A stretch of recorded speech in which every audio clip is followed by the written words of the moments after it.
Efésios 6, 10 a 20. Quanto ao mais sede fortalecidos no Senhor e na força do seu poder, revestivos de toda a armadura de Deus, para poderes ficar firmes contra as ciladas do diabo, porque a nossa luta não é contra o sangue e a carne, e sim contra os principados e potestades, contra os dominadores deste mundo tenebroso, contra as forças espirituais do mal, nas regiões celestes.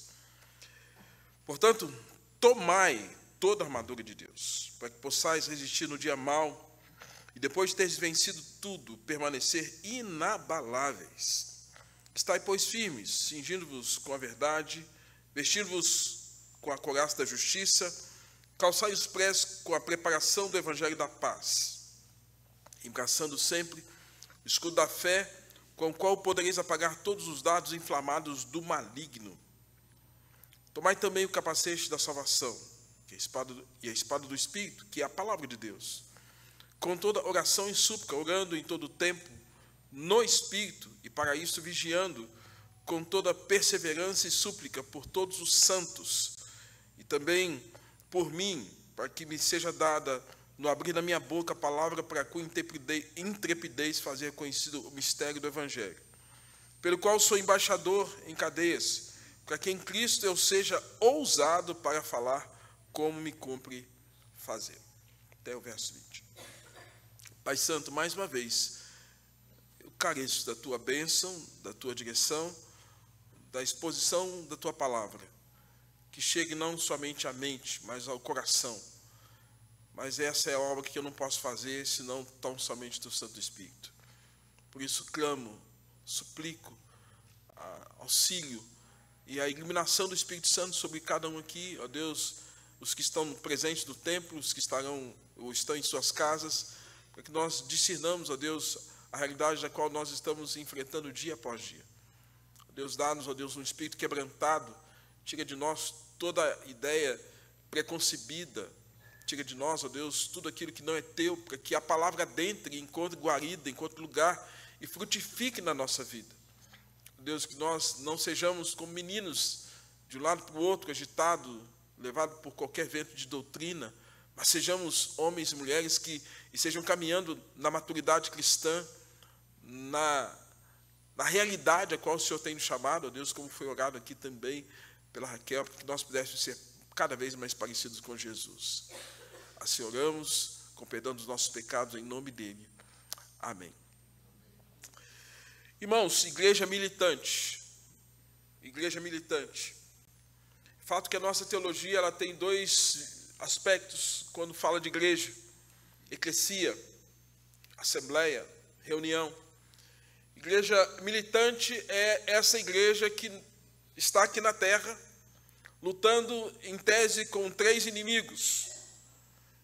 Por isso Jesus fala que nós haveríamos de ter aflições, que a despeito de qualquer circunstância aparentemente perfeita ou desejável, ainda assim o ser humano experimentaria níveis de conflito e luta. Nós lutamos contra Satanás, o arqui-inimigo das nossas almas, que desde o Éden tem se colocado na condição de acusador e opositor de Deus. Nós lutamos contra a carne, que é a velha natureza que está em você e em mim, e que dia após dia ela tem que ser levada à cruz. Caso contrário, a nossa carne vai querer o tempo todo sobressair. Por isso que na teologia paulina ele fala que a carne milita contra o espírito, porque os dois são opostos entre si. E a carne vai desejar, segundo a teologia de John Stott, ela vai desejar coisas que nós temos uma tendência, uma predileção, uma queda muito grande.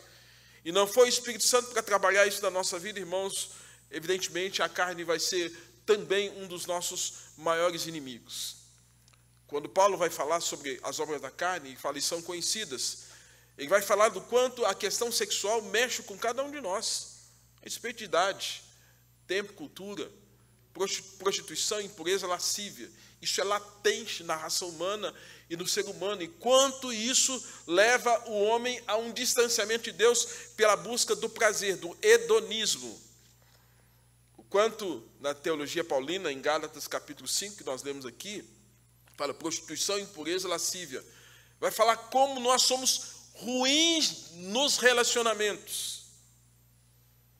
O pecado fez com que Adão e Eva, após a queda, entrassem num conflito de projeção de culpa. Quem fez com que vocês soubessem que vocês estavam nus?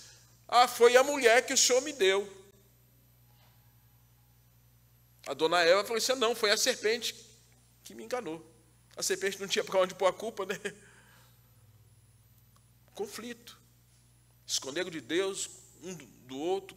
E aí Paulo vai dizer na teologia dele que as obras da carne vão trazer conflito, onde tem porfia, ciúmes, iras, discórdias, dissensões e facções. Se você não for um homem, uma mulher cheia do Espírito Santo, isso vai tomar conta da sua vida.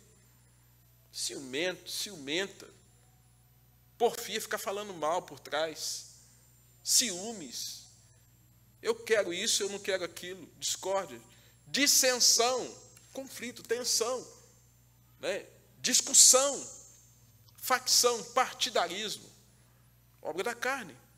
Isso, irmãos, tem a ver com o fato de que Paulo vai nos ensinar que a obra da carne, ela vai querer isso e vai querer se alimentar disso o tempo todo.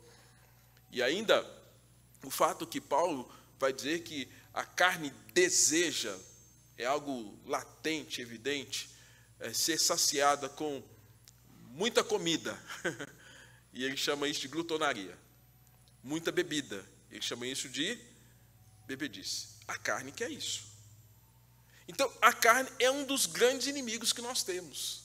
A carne é um dos grandes opositores que nós temos. O apóstolo João, ele vai falar lá na epístola de João, ele vai falar assim, não ameis o mundo e nem aquilo que nele há, porque aquele que ama o mundo, o amor do Pai não está nele. E quando o João vai falar acerca desse mundo, ele está falando de um sistema pecaminoso caído, que está manchado pelo pecado. É por isso que Jesus fala, e o apóstolo João fala, que o mundo vos odeia. O mundo não nutre nenhum sentimento de afeição por você. E quando eu falo de mundo, eu falo de um mundo, sistema caído. Esse sistema caído é um mundo voltado para o pecado, onde o príncipe deste mundo, quem é? É Satanás. Que rege esse sistema caído, esse mundo contaminado pelo pecado, e essa regência dele é sempre voltada para aquilo que Jesus fala em João capítulo 8, verso 44, que o diabo vem para roubar, matar e destruir. João 10, ele diz isso, mas capítulo 8, 44, ele fala que o diabo é mentiroso e ele não se firma na verdade. Portanto, a intenção dele sempre será e sempre foi levar as pessoas ao engano. Então você há de convir comigo que nós já identificamos pelo menos dois inimigos. A carne e o mundo.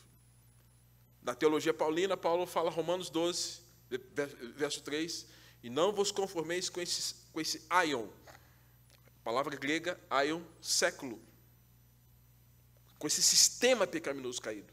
Não tome a forma do sistema pecaminoso caído. Não se amolde ao sistema pecaminoso caído. A teologia paulina é essa, irmãos. E ele está falando para a igreja de Roma, né, que a igreja precisava entender um outro modo de vida a qual ela foi chamada, a nova vida em Cristo. E essa nova vida em Cristo era infinitamente melhor e superior em relação àquela velha vida manchada pelo pecado, dominada por esse aion, por esse século, por esse mundo tenebroso. E aqui, o mesmo apóstolo Paulo está falando agora desse terceiro inimigo que eu quero identificar. Eu apenas dei uma pincelada sobre os dois primeiros, né, mas esse aqui é o maior deles. E aí Paulo, quando a gente olha para o livro de Efésios, escrito em torno de 64 aproximadamente, Paulo começa falando de um tema que tem a ver com a espinha dorsal da nossa doutrina, soberania de Deus. Ele fala de predestinação, capítulo de número 1, a partir do verso 3, está falando de predestinação. Um assunto que todos nós temos afeição, gostamos. Ou alguns têm uma certa dificuldade de entender os atos soberanos de Deus, mas é sobre isso que ele está falando. Capítulo 2, ele está falando de que esse Deus que predestina salva, tira do pecado, da morte. Ele vos deu vida, estando vós mortos os vossos delitos e pecados. Capítulo 3, ele está falando que ele chamou esses que ele deu vida e colocou neste espaço chamado eclesia, igreja. E, ao mesmo tempo, ele pôs essas pessoas numa região celestial. Tem uma compreensão da vida distinta daquilo que o mundo tem, porque o mundo está morto, o mundo está cego, o mundo está surdo espiritualmente. Mas agora, os que receberam essa nova vida, têm essa nova vida agora em Cristo e foram postos em uma posição de privilégio. Têm vida e vida em Cristo. Capítulo 4, ele está falando como a gente deve viver em unidade. Ele está tratando disso, como nós precisamos aprender a andar de modo digno do Evangelho. E viver de modo digno, irmãos, é viver nessa dignidade da comunhão, da paz, da alegria, da compaixão. Aí ele vai falar que nós temos o mesmo Deus e Pai, que nós temos o mesmo Espírito, nós recebemos o mesmo batismo. Por que nós, então, estaríamos andando separados uns dos outros? Não, recebemos o mesmo Pai, o mesmo batismo, o mesmo Deus, que está em todos e que age em todos e por meio de todos, indistintamente. Capítulo 5, a beleza do apóstolo Paulo em falar do amor dele para com a igreja, do amor de Cristo para com a igreja. Um amor que é comparado de um homem apaixonado. Um homem apaixonado, e um homem apaixonado que se sacrifica por conta da sua noiva. E esse homem apaixonado é o Filho do homem, é Jesus de Nazaré, que é apaixonado pela igreja. Ele se dá por ela, e por isso que é tido como o cabeça dessa igreja, que é o marido que santifica, que cuida, que zela, que prioriza essa noiva, que é a sua igreja. E esse amor responsivo da igreja exige respeito, exige honra, exige uma entrega. E quando isso acontece, irmãos, o apóstolo Paulo vai nessa correlação de falar do amor de Cristo para com a igreja, e ao mesmo tempo ele fala do amor do marido para com a mulher, e fala, grande é este mistério, tem um mistério. O que é a ceia? A ceia é um mistério, um sacramento. Sacramento significa mistério, porque nós cremos que quando participamos dignamente da ceia, quando participamos do batismo, há um mistério, e Deus nos abençoa, e Deus nos enriquece com a sua presença, nossa fé é renovada, nossa esperança, nossa comunhão é renovada. Grande é esse mistério que Paulo fala, mas eu me refiro a Cristo e a igreja. Capítulo 5. E no capítulo 6 ele está falando de luta. Você percebe, então, que ele começa falando de uma teologia concisa, que é uma teologia, digamos assim, voltada para os atos soberanos de Deus antes da fundação do mundo, e parece que ele encerra falando que na dimensão que nós estamos aqui na terra como igreja, nós não temos trégua. Ele fala, vocês, ainda que estejam na minha presença, sejam separados, tenham sido separados antes da fundação do mundo, tenham a vida transformada, ainda que vocês tenham tido a oportunidade de ser essa igreja, ele fala, ainda que vocês tenham o meu amor, que é o capítulo 5, então vocês têm lutas. E é preciso que vocês identifiquem isso. Irmãos, então, quando olhamos para Efésios capítulo 6, do verso 10 ao verso 18, nós estamos olhando o apóstolo Paulo ensinando para a igreja que não é só olhar para uma questão de uma teologia que aponta para um Deus soberano, mas para uma realidade espiritual que cada um de nós está inserido. Cada um de nós está inserido. Irmãos, e esse enfrentamento, essa luta espiritual, ela não aconteceu no primeiro século através da igreja de Éfeso. Essa luta espiritual, ela é marcada em vários momentos da história de Israel.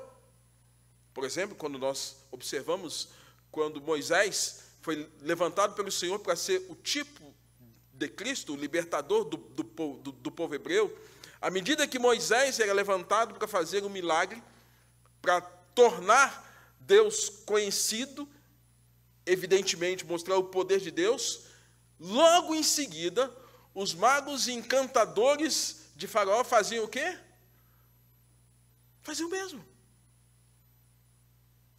Então, essa realidade espiritual, digamos, de oposição e de ataque, ela acontece desde o Velho Testamento. E marcado na história de Israel através dos magos e dos encantadores, que faziam os mesmos sinais que, de alguma forma, Deus fazia por meio de Moisés. E isso nos espanta, irmãos, porque eram sinais portentosos, grandiosos. Isso nos mostra que Satanás existe, é poderoso, e ele continua fazendo coisas para impressionar e cativar a mente e o pensamento das pessoas. Se nós observarmos no Novo Testamento, o próprio Jesus, quando teve que lidar com circunstâncias quais haviam pessoas endemoniadas, Mateus 17, quando havia uma circunstância de um jovem possesso de um espírito maligno, Jesus repreende aquele espírito maligno, mas ele fala, essa casta, ela não se espere senão por meio de jejum e oração. Então, Jesus está falando isso porque Mateus 17, ele tem ali um momento em que há um pai desesperado. O filho era lançado no fogo, o filho era lançado na água, e havia um desespero. O menino era lunático, uma expressão bíblica para falar, aparentemente ele era doido. Não, não era doido. Era um moço que estava sendo dominado por um espírito maligno. E o pai, desesperado, foi até os discípulos de Jesus. E chegando aos discípulos de Jesus, me ajude. E diz o texto que os discípulos de Jesus ficaram sem saber o que fazer. Talvez como nós hoje. O diabo fazendo e acontecendo e a gente sem saber o que fazer. E aí vem o fato de Jesus ser interpelado pelo Pai, que diz, olha, a sua equipe aí não está tão boa não, viu? A sua equipe aí não conseguiu resolver o problema, não. Aí Jesus fala, homens de pequena fé. Se vocês tivessem fé como um grão de mostarda, vocês diriam para esse monte, sai daqui, vai para lá, e isso aconteceria. Jesus repreende os seus discípulos porque vê neles falta de poder espiritual, falta de autoridade espiritual, falta de comunhão com o Altíssimo, falta de santidade, e, consequentemente, não tinha autoridade para repreender. E Jesus fala, vocês precisam orar mais. Vocês precisam orar mais. Vocês precisam se abster de coisas materiais para se encher de coisas espirituais. Jejum é isso. Jejum é quando eu abro mão de comida, jejum, eu vou fazer um jejum de chocolate. Misericórdia, irmão. Vou fazer um jejum de café. Não. Jejum é abster e parar para orar. Parar para buscar. Parar para devotar-se a Deus. Jejum é abster-se em prol de santidade, de comunhão com Deus. E Jesus reconhece que aqueles discípulos não estavam tão prontos a isso. Didaticamente resolve aquele problema, ensina para eles a casta, ou seja, os vários demônios que estão sobre esse jovem só são expelidos modus operandi, jejum e oração. Mas, ao mesmo tempo, Jesus vai lá, repreende o espírito e o menino fica bom. No livro de Atos, o apóstolo Paulo nos conta que estava próximo uma jovem que dava lucro para pessoas, mas essa jovem, ela adivinhava, e a maneira pela qual ela adivinhava, até porque somente Deus conhece o futuro, e ela estava tomada por um espírito maligno que dominava a mente, o pensamento dela, e que dava a ideia de que ela tinha condições de perceber o futuro. Aquela jovem, irmãos, estava possessa de espírito maligno. E Paulo percebe isso. Percebe isso. Diz o texto que dizia: esses são os servos, filhos do Altíssimo. E, amados, Deus usa o apóstolo Paulo para repreender o espírito sobre aquela jovem. Havia um fato também em Atos, capítulo de número 19, quando pessoas que não tinham nenhuma comunhão com Deus, com Cristo, com o Evangelho, se deram na condição de serem exorcistas. Os filhos de Seva, destacado em Atos capítulo 19, a partir do verso 14. Os filhos de Seva, alguém que tinha um certo renome, nós queremos ser tal qual os apóstolos, mas nós precisamos ter autoridade espiritual, não vamos fazer o que eles fazem. Me perdoe, macaquice. Começaram a repreender o espírito maligno sobre alguém que estava possesso de demônios. E a Bíblia fala, irmãos, que Satanás falou com eles. Eu sei quem é Paulo, eu sei quem é Jesus. Mas você, quem é você? Eu sei quem é Paulo. Eu sei quem é Jesus, mas você, quem é você? E, amados, diz que aquela pessoa possessa, tomado de força, eu não sei se vocês já tiveram a oportunidade de ver uma pessoa dominada por um espírito maligno. Não queiram ver, ou se caso vejam, sejam firmes e tenham autoridade espiritual para lidar com isso. Porque não é nada confortável você ver alguém dominado por um espírito maligno e, de repente, ser tomado de força. E essa pessoa foi tomada de força, que escorraçou os filhos de Seva, deixando-os maltratados fisicamente, entraram em vias de fato, apanharam espiritualmente e apanharam fisicamente. Então, irmãos, eu quero citar todos esses eventos aqui para dizer para a igreja o seguinte: a luta espiritual é um fato, é real, é um fato bíblico, veterotestamentário, é um fato bíblico nos dias de Jesus, é um fato bíblico, período apostólico. É um fato a ponto de Martim Lutero, quando compôs Castelo Forte, ele diz: se demônios não contados, se nos quisessem devorar, ele está citando o fato de que há uma ação do mal. O mal existe. E aí Paulo, ele vai mostrar para essa igreja que lá atrás ele ensinou sobre teologia, sobre doutrina da salvação, soteriologia, sobre eclesiologia, né? Quando ele está falando do capítulo 3, capítulo 4, quando ele está falando do relacionamento de Cristo com a igreja, aqui ele está falando de enfrentamento espiritual, irmãos. O mesmo Paulo que começa falando de doutrina da soberania de Deus, da predestinação, ele está falando também de luta espiritual. Parece que a gente pega uma e esquece a outra. Não! E aí esse Paulo está discipulando através da carta a eles e a nós, quando ele fala a partir do verso 10, quanto ao mais sede fortalecidos na força do seu poder. Ou seja, Paulo fala, vocês precisam ser fortalecidos no Senhor e no poder do Senhor. É o poder do Senhor que vai lhes dar condições de enfrentar os desafios. Paulo não ignorou que aqueles crentes eram predestinados e salvos. Paulo não ignorou que aqueles crentes foram lavados e remidos no sangue do Cordeiro. Paulo não ignorou que aqueles crentes foram colocados nos lugares celestiais e que Cristo deu autoridade para eles e colocou todos os inimigos do Senhor debaixo dos pés e deu autoridade para a igreja. Capítulo 3, 10, ele fala isso. Paulo não ignorou o fato de que essa igreja foi amada por Jesus, e tão amada que Jesus se deu por ela. Mas Paulo não ignorou o fato de que aquela igreja tinha que entender que ela tinha que enfrentar questões espirituais as quais ela estava ignorando. Irmãos, nós não estamos no mundo ordinário. É por isso que Paulo está falando, vocês precisam de força. E esse fortalecimento não vem de baixo. Não vem do intelectualismo, do poder financeiro, não vem do conhecimento, não vem da história familiar, não vem de nada disso. Paulo está falando, irmãos, que esse poder é um poder que vem de Deus, vem do Senhor. Do Senhor.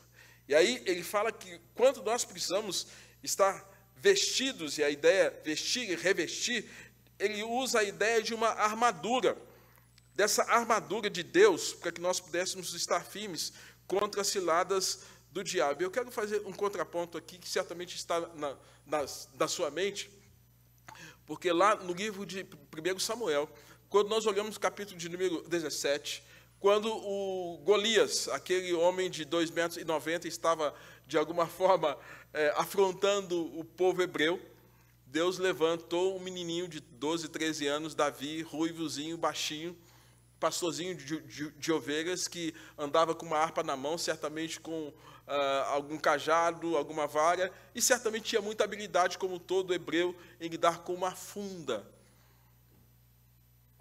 E diz o texto, irmãos, que quando Davi se coloca na condição de enfrentar aquele Golias, aquele gigante, aquele filisteu de 2,90 metros, logo foi apresentado ao rei Saul. O rei Saul, então, você é o meu soldado. Você é o meu soldado, então agora eu vou dar uma armadura para você. E o rei Saul, irmãos, então coloca, eu fico pensando, colocando aquela armadura em Davi. Um capacetão. Eu sei que adolescente tem cabeça grande, né? Porque cresce pelas pontas, cabeça, pé e mão. Cabeça grande, é isso mesmo. Capacete, uma espada maior que ele, uma couraça maior que ele, e agora o rei falando assim, agora você tem autoridade para você ir lá e enfrentar o gigante. E Davi fala assim, isso aqui não me serve. Isso aqui não me serve. Irmãos, o rei Saul queria que Davi lutasse com as armas e com a estrutura errada para enfrentar Golias. Eu não sei se a igreja contemporânea tem entendido, e se tal qual nos dias de Saul e Davi, nós estejamos recebendo sugestionamento para lidarmos com a vida cristã com armaduras erradas. A gente quer enfrentar as batalhas com as armaduras erradas. A gente quer ver a igreja crescer com as armaduras erradas. A gente quer ver o evangelho prosperar com as armaduras erradas. E nós não temos a coragem para falar o que Davi falou. Rei Saul, o senhor sabe muito de guerra, mas o senhor não sabe nada de espiritualidade. E chegar para Saul e dizer, essa arma não serve para mim. Esse capacete não serve para mim. Esse escudo não serve para mim. Esse peitoral não serve para mim. Isso para mim não vale nada. Davi foi corajoso, 13 anos falando com o rei isso.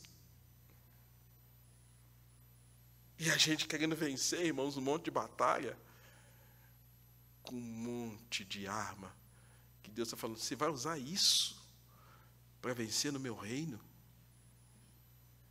Você vai usar isso?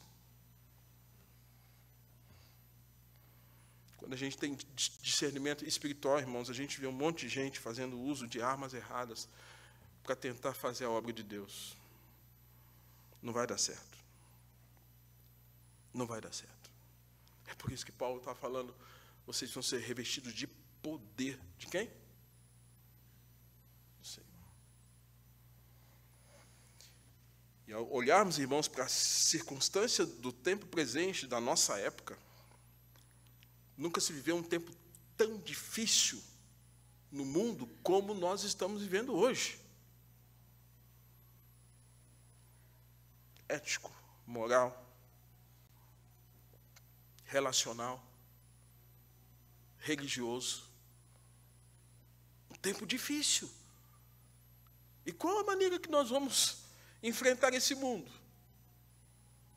Eu confesso que, como eu estou mais para o fim do que para o meio, quando eu digo mais para o fim, porque daqui a alguns anos eu posso jubilar, falar, Deus, eu fiz o que eu tinha que fazer, mas eu fico pensando, Deus, como é que vai ser a geração de pastores daqui a 10, 15 anos? Como é que vai ser essa pastorada que vai estar chegando aí num tempo que você não pode falar questões éticas, morais, espirituais, onde há uma imposição. Como é que vai ser, Senhor? Por isso que eu entendo, irmãos, que vai chegar um tempo que nós vamos perder isso aqui.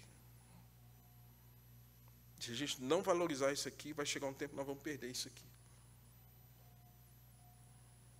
Estamos numa luta espiritual. E o apóstolo Paulo está falando, vocês precisam de poder. E para viver isso, vocês têm que estar prontos para lidar com as ciladas do diabo. Mas para isso vocês precisam estar firmes. E fala, verso 11, para poder ficar firmes contra as ciladas do diabo. Ou seja, o inimigo ele vai sempre armar algum tipo de arapuca. Situação para pegar você, para desautorizar, para dissuadi-lo de verdades. E é por isso que o apóstolo Paulo, ele fala com clareza que a luta que nós temos, em hipótese alguma, é contra pessoas. E usa a ideia de sangue e carne. Corre sangue, onde tem sarquê, carne. Nossa luta não é contra pessoas. Por isso que o crente tem que entender que a luta que ele tem não é contra o nome de pessoas. E que ele tem uma luta espiritual, a qual o apóstolo Paulo ele vai usar 3 expressões para definir essas lutas. Ele fala principados e potestades. Há uma hierarquia espiritual, angelical, demoníaca. Um terço dos anjos que se rebelaram contra o Senhor estão ainda nesse estado de rebeldia, de condenação eterna, e que estão revoltosos contra Deus, debaixo da autoridade de Lúcifer, o sinete da perfeição descrito lá no livro de Ezequiel, capítulo de número 29. Principados e potestades. Esses estão aí. Ele fala de dominadores deste mundo tenebroso. Há um domínio espiritual do mal, perverso. E Paulo está falando, isso existe. Ele não exclui domínio espiritual do mal. E ele dá um outro nome para referir-se a essa hoste maligna que tem, entre aspas, um reino perverso, demoníaco, e que conspira contra Deus, contra Cristo e contra a sua igreja e contra os eleitos do Senhor. Ele chama isso de forças espirituais do bem? Forças espirituais do mal. Quero perguntar a você. O sermão sempre coloca o pecador na parede. Você acredita nisso? Ah, pastor, isso não existe. Tem muita gente que passa pelas nossas igrejas e que não acredita nisso. Pergunta, como é que você vai ser crente assim? Então, o que você está fazendo na igreja? Porque se Jesus falou, o apóstolo Paulo falou, os profetas falaram, os patriarcas citaram a existência do mal personificado. Egito, Babilônia, Assíria, Nabucodonosor, Manassés, um rei perverso, que matava inclusive seus filhos no fogo, que sacrificava aos demônios. Então você fala que não acredita, que é ordem natural? Comece a repensar os seus valores e a sua fé, porque a Bíblia fala disso.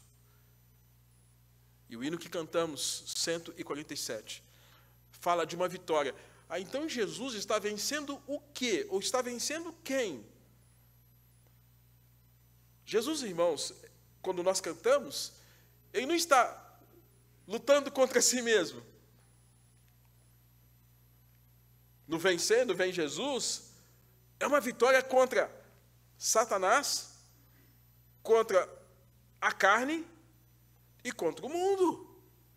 E que em Apocalipse vai falar da besta que emerge da terra, da besta que emerge do mar, da meretriz, da Babilônia e do falso Cristo. Jesus é aquele que veio para vencer, tal qual Apocalipse capítulo 6 nos ensina. Então, o próprio Jesus, ele não está lutando contra si mesmo, ele está lutando contra toda essa ação maligna contra ele, contra o Pai, contra ele, Cristo, contra a obra do Espírito Santo e contra todos quantos o servem. Ele está vencendo todos esses, e nós cantamos glória, glória, aleluia, vencendo, vem Jesus, mas nós temos que dar sentido a essa vitória. E dá sentido a entender que nós não estamos num contexto de naturalidade, há uma ação sobrenatural. E Deus nos chamou para sermos participantes do reino da luz, porque as trevas estão aí. E aí Paulo vai dizer que nós precisamos entender que essa armadura, irmãos, longe de ser aquela que Saul quis oferecer a Davi, mas é a armadura que Deus nos oferece ao crente, que disponibiliza a todos nós, para que nós não sejamos derrotados, mas nós sejamos vencedores, até por conta daquilo que Paulo fala em Romanos 8, que em Cristo Jesus nós somos. Então, para termos vitórias nas lutas espirituais, primeiro, é preciso que nós estejamos nos cingindo com verdade. Verdade. Gênesis 3, a primeira coisa que Satanás fez ao enganar Adão e Eva, no argumento que Eva usa, quando Deus chama Adão, na viração do dia, Adão, Adão, onde estás? Senhor, ouvi a tua voz, tive medo e me escondi. Quem te fez saber que estavas nu? Senhor, foi a mulher que o Senhor me deu. Eva, o que aconteceu? Senhor, a serpente me enganou. Desde lá atrás, Satanás tem enganado. Aí Apocalipse capítulo 20, verso 3, fala que Satanás seria preso, seria solto, pouco tempo. Porque a intenção dele sempre foi enganar as nações. Paulo está falando, então, vocês precisam de verdade. Vocês precisam de verdade. A verdade, irmãos, é Cristo. A verdade é Jesus, ele fala isso. Eu sou o caminho, eu sou a verdade. Aletheia, na língua grega. Aletheia, eu sou a verdade. Segundo, ele fala que nós precisamos da couraça da justiça. Primeira palavra, verdade. Segunda palavra, justiça. Mas que justiça a nossa, para nós enfrentarmos Satanás? Os filhos de Seva tentaram enfrentar Satanás, talvez na justiça própria, na ideia deles, no pensamento deles, no argumento deles, na proposição deles, talvez de terem um certo renome, proeminência, mas não deu certo. Irmãos, nós somos chamados para vivermos na perspectiva da justiça de Cristo, do que Cristo conquistou por nós ali na cruz. A justiça não a nossa, mas a dele. Nós apresentamos a Deus, tal qual o profeta disse, as nossas melhores coisas são tal qual um trapo de imundícia. A nossa justiça é comparada a um trapo de imundícia, me perdoe, como um pano de menstruação. É sujo. Por mais que nós façamos alguma coisa, é trapo de imundícia. E aí, se nós ousamos adentrar a presença de Deus, irmãos, não vai ser por conta da nossa própria justiça. Eu sou bom, eu tenho história, eu tenho isso, eu tenho aquilo. Não vai ser nada isso aí, para Deus, é nada. Cada um de nós precisa de Jesus. Jesus está na frente. Jesus é esse que está na nossa frente. A justiça dele, que aplacou a ira de Deus por meio do seu sacrifício. Essa justiça agradou ao Pai. Isaías capítulo 53 fala que agradou Moê-lo. Moê-lo. Para que ele fosse a nossa justiça. Então, para eu enfrentar esse mundo, eu preciso dessa verdade que é Cristo.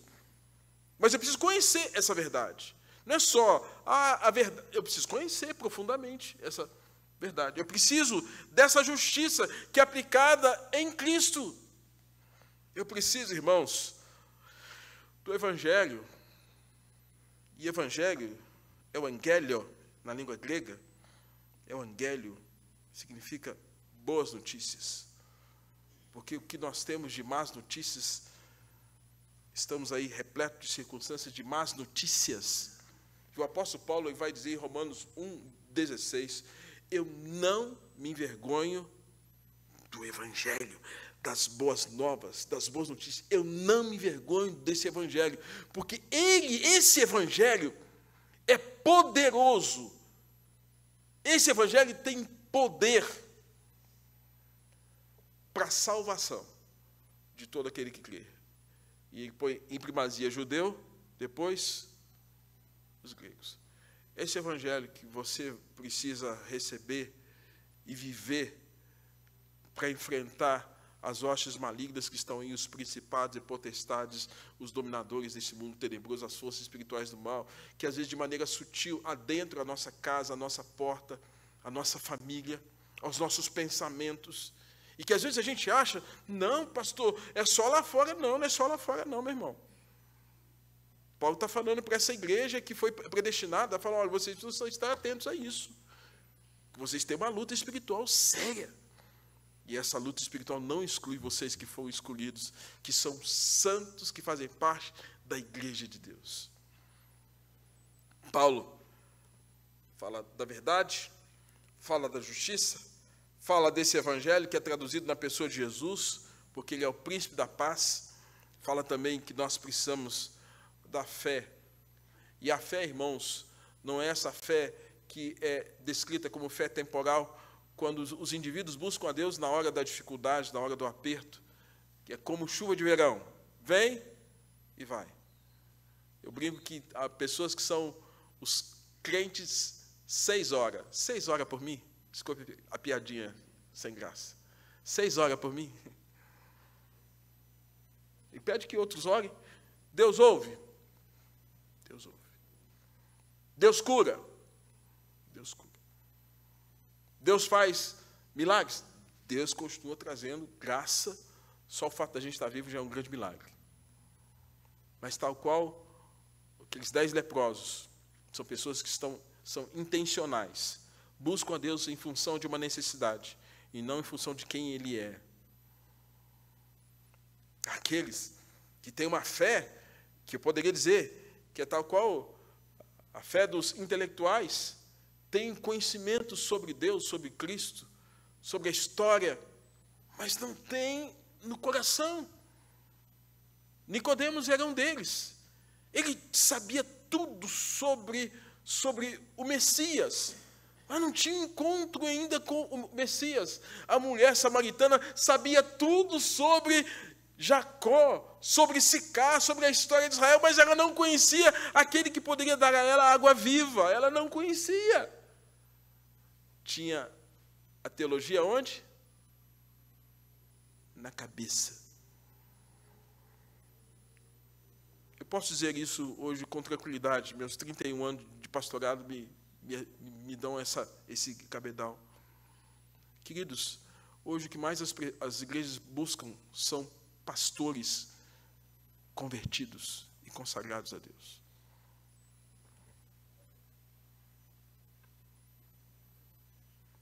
Pastores. Por que será? A Bíblia, irmãos, fala que nós somos dessa fé salvadora de Romanos 8:10. Confessa com a boca e crê com o coração que Jesus é Senhor para a glória de Deus Pai. Essa fé que nos constrange diante do sacrifício vicário de Cristo na cruz. Essa fé que nos é dada como um presente, como um ato da graça de Deus. Essa fé, Paulo está falando, se vocês querem vencer o mal, vocês precisam vivenciar essa fé, que é um dom, que é uma graça que Deus concede a pecadores, onde eles confessam com a boca, creem no coração que Jesus é o Senhor da história, é o Senhor da vida.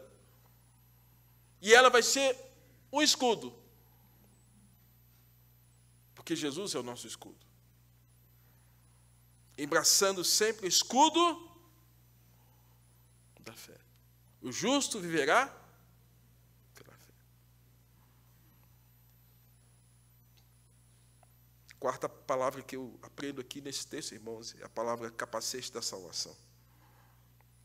Davi, lá atrás, foi recomendado pelo rei Saul a proteger a sua cabeça contra a grande espada de Golias. Mas Davi falou, eu não preciso desse material. E Davi foi enfrentar, irmãos, Golias, certamente com tudo aquilo que ele sabia sobre quem Deus era. Um jovem de 13 anos, aproximadamente, ensinado pelo pai, Jessé, quem era Deus. Certamente esse conhecimento de Deus já estava na sua mente, no seu coração. Davi sabia quem era o Senhor, no entanto, ele não se esquiva quando ele tem que lidar com o fato de que havia um gigante afrontando, não eram os hebreus. Afrontando quem? A Deus. A grande preocupação de Davi, irmão, não era o povo dele, não, era Deus. Porque ele sabia quem era Deus. Ele entendia quem era Deus. Ele discernia quem era Deus. Ele sabia, ele conhecia quem era Deus. Ele está falando, olha, eu não vou enfrentar esse homem com esse material todo, mas eu vou enfrentá-lo em nome do Senhor. Ou seja, Davi sabia quem era Deus. O capacete da salvação, irmãos, tem a ideia de que o Espírito Santo intercede por nós com gemidos inexprimíveis, sim. Mas é o Espírito Santo que nos convence do pecado, da justiça e do juízo, sim. Esse Espírito Santo que testifica com o nosso espírito que nós somos filhos de Deus. Quem tem essa testificação do Espírito Santo sobre si é salvo. É salvo. A mente, o coração, tomado por uma convicção tão profunda que não é humana, é divina. Paulo está falando, vocês usem essa arma, usem esse material, usem a verdade, usem a justiça, usem o evangelho da paz, usem essa fé. E usem esse capacete da salvação, que é essa convicção profunda, que não vem só da mente, vem do convencimento do Espírito Santo de que vocês são filhos de Deus. Porque o próprio Espírito testifica com o nosso Espírito que nós somos filhos de Deus. Romanos 8:16 nos ensina isso. Penúltimo, Paulo fala que nós precisamos usar a espada do Espírito. E a espada do Espírito, irmãos, são as Escrituras. Palavra. Nós precisamos de mais Bíblia. Nós precisamos de mais Bíblia. Hoje eu estava dando aula para os irmãos aqui, adultos 2, eu falei, quanto mais gente na igreja que saiba da palavra de Deus, que comunique essa palavra melhor. Nós não somos uma igreja em que a palavra está concentrada na boca do pastor. Nós somos uma igreja que cada crente é um sacerdote. Cada crente foi chamado pelo Senhor para pregar a palavra, para comunicar essa palavra.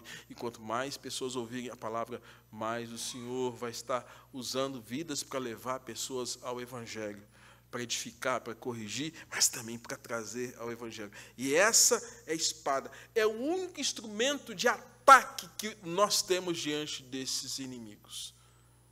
Todos os outros, capacete, couraça, preparação, agora a espada é instrumento de luta. Como é que eu vou lutar? Como é que eu vou combater espiritualmente? Principados e potestades, dominadores desse mundo tenebroso, forças espirituais do mal. Se a minha Bíblia, ela fica arquivada lá no meu carro, na minha estante, na mesa, domingo após domingo. Vai ter luta. Eu vou dizer, você vai perder. Você vai perder. Não é isso que eu quero, mas você vai perder. Porque você não está usando aquilo que te dá a condição de enfrentar o mal com a arma que Deus colocou nas suas mãos, que é a palavra dele. Espada. E por fim, irmãos, apóstolo Paulo está falando que, além de verdade, justiça, evangelho, fé, capacete da salvação, espada do Espírito, ele fala que tudo isso tem que estar recheado de oração. Recheado de oração. Oração e súplica, orando em qualquer hora, qualquer momento, a hora que der. O que eu aprendo nas Escrituras não é isso. Orando em todo o tempo. Todo o tempo. No Espírito. Para isso, vigiando. Vigiando. E isso corrobora com o fato de que Jesus falou em Mateus capítulo 17, falando para aqueles discípulos que estavam ali, diante do fato de que havia um jovem possesso, que eles não conseguiam repreender aquele espírito maligno, e que o pai interpela, chega Jesus, eles não conseguiram. Jesus, tá, tudo bem, eles são homens de pequena fé, adverte, dá o exemplo, se a fé de vocês for como um grão de mostarda, né, vocês vão dizer isso e vai acontecer. E Jesus depois vai dizer que aquela casta, ou seja, aquela ação maligna tomada por demônios, só poderia ser expelida com receita de Jesus. Qual é? Jejum e... Aí a gente quer resolver com intelectualidade, né?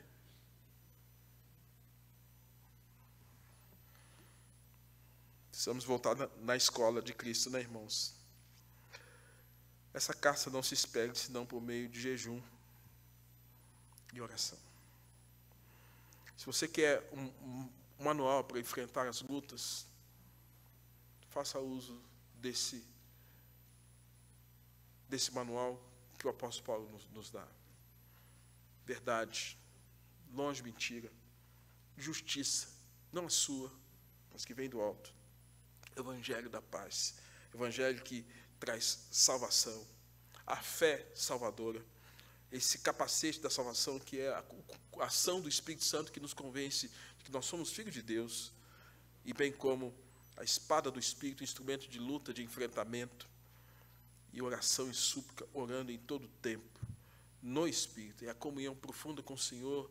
Está no carro, está orando, está em casa, está orando, está na sala, está orando, está no escritório, está orando, está na igreja, está orando, está onde você estiver em espírito de oração, falando com o Senhor, com a sua mente voltada para Deus, com o seu coração voltado para o Senhor, em todo o tempo, em todo o tempo.